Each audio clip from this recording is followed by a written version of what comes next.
ہر مہینے میں 20-25 ہزار مسجدیں نئی بنتی ہیں، ہر مہینے میں بنتی ہیں، مسجدیں بنتی کری جا رہی ہیں، دین کی رونق پاتی ہے، یہ انہیں علماء کی وجہ سے، انہیں مولویوں کی وجہ سے۔ میں سمجھ رہا ہوں آدھی آنے والی ہے، لیکن میں چاہتا ہوں کہ آدھی کا سلسلہ شروع ہونے سے پہلے آپ میری بات پوری سن لیں اور اطمینان کے ساتھ چلے جائیں۔ ابھی میری تقریر کے بعد ایک مکالمہ ہوگا بڑا شاندار، اس مکالمے کو بھی سنیں۔ میں ایک بات آپ سے کہنا چاہتا ہوں، یہ مدارس کیا خدمت انجام دے رہے ہیں؟ جب ہندوستان میں انگریز آ گیا، انگریزوں کی حکومت ہو گئی، تو انگریزوں نے طے کر لیا کہ کوئی مذہب رہے یا نہ رہے لیکن اسلام نہیں رہے گا، ہم اسلام کو ہندوستان میں نہیں رہنے دیں گے۔ لارڈ میکالے جو انگریزوں کا وزیر تعلیم تھا اور بڑا مغرور قسم کا انسان تھا، اس نے اپنے حکومت کے غرور اور گھمنڈ میں یہ اعلان کر دیا، حکومت کے غرور اور گھمنڈ میں اعلان کر دیا کہ ہم تعلیمی پالیسی بدل کر ایسی تعلیم لائیں گے جس تعلیم کی وجہ سے ہندوستانی مسلمان صورت اور شکل کے اعتبار سے ہندوستانی ہوں گے لیکن ذہن و دماغ کے اعتبار سے انگریز ہو جائیں گے، ہم ان سب کو انگریز بنا دیں گے۔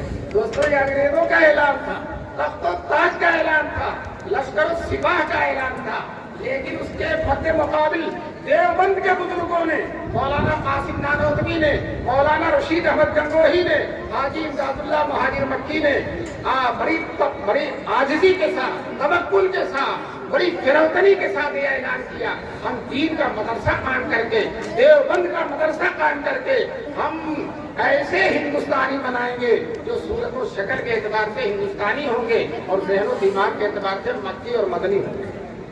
میں آپ سے پوچھنا چاہتا ہوں، انگریز کامیاب ہوا یا ہم کامیاب ہو گئے؟ ہم کامیاب ہوئے، انگریز ہمیں انگریز بنا سکا، ہم انگریز بن گئے، لیکن الحمدللہ آج بھی مکی اور مدنی ہے کہ نہیں؟ ہر مسلمان مدینے جانے کی طلب اور تڑپ رکھتا ہے، چنانچہ کہتا ہے دکھا دے یا الہی وہ مدینہ کیسی بستی ہے، دکھا دے یا الہی وہ مدینہ کیسی بستی ہے جہاں پہ رات دن مولا تیری رحمت برستی ہے۔ بڑے شوق سے کہتا مدینہ جاؤں پھر آؤں، مدینہ پھر جاؤں، تمام عمر اسی میں تمام ہو جائے۔ میں آپ سے پوچھنا چاہتا ہوں، مدارس کی تحریک کامیاب ہوئی کہ نہیں ہوئی؟ ارے ہوئی کہ نہیں ہوئی؟ زبردست طریقے سے کامیاب ہوئی۔ اے مسلمانوں، میں آپ سے درخواست کرتا ہوں کہ ان مدرسوں کو سیراب رکھو، سرسبز و شاداب رکھو، ان کی خدمت کرو، یہ باقی اگر رہیں گے تو انشاءاللہ ہم بھی باقی رہیں گے اور ہمارا دین بھی باقی رہے گا۔ چنانچہ جن جن جگہوں پر یہ مدرسے نہیں ہیں وہاں دین ختم، وہاں دین ختم ہے، مصر میں ختم، شام میں ختم، عراق میں ختم۔